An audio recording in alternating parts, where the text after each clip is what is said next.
কবি বলেছেন যদি কেউ তোমায় কোনো গিফট না দেয় তাহলে নিজেকে গিফট করো। সে অনুযায়ী আজকে নিজেকে একটা টি শার্ট গিফট করে ফেললাম। তো বেসিক্যালি টি শার্টের কনসেপ্টটা কি না, এটা একটা কাইন্ড অফ আমার কাছে ইমোশন।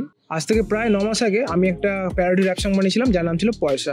তো আমার যতগুলো প্রজেক্ট আছে ওটা আমার কাছে নিজেরই পার্সোনাল বেস্ট লাগে। আমার যতটা যা জ্ঞান আছে আমি সব ঢেলে দিয়েছিলাম, ঠিক আছে। তো ওটা আমার খুব পার্সোনাল ফেভারিট ছিল।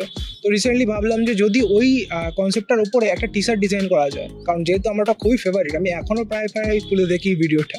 তো ওটার জন্য ওকে ফ্রন্ট অ্যান্ড ব্যাক দুটো ডিজাইন বানাতে হতো। তো ফ্রন্ট ডিজাইনটা যেটা আমার দেখাই যাচ্ছে এখানে একটা পকেট, যেখান থেকে মাছি উঠছে, লেখা আছে পকেটে নেই পয়সা। তো বেসিক্যালি র্যাপ সংটার একটা লাইন হচ্ছে এটা পয়সা পকেটে নেই পয়সা। তো এই পকেটে নেই পয়সা এটাকে আমি ফ্রন্টে রেখেছি অ্যান্ড ভাবলাম যে কি করা যায়, একটা পকেটের ডিজাইনে দিয়েছি। আর মাছিটাকে আমরা একটা ভিডিওর মধ্যে একটা পোর্শন দেখেছিলাম যেখানে পকেট থেকে মাছি উড়ে যাচ্ছে, এটা ডিফাইন করছে যে পকেটটা পুরো খালি।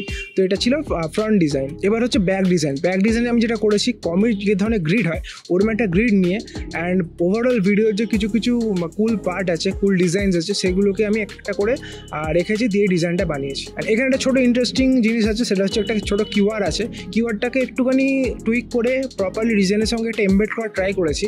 তো এই কিউআরটায় বেসিক্যালি ওই অ্যাকচুয়াল ভিডিওটার লিঙ্ক দেওয়া আছে। তো প্রপারলি যদি এটাকে স্ক্যান করি তাহলে ওই ভিডিওটা ওপেন হয়ে যাবে। এটা হচ্ছে একটা অ্যাডিশনাল পেঁয়াজি করতে আমার খুব ভালো লাগে।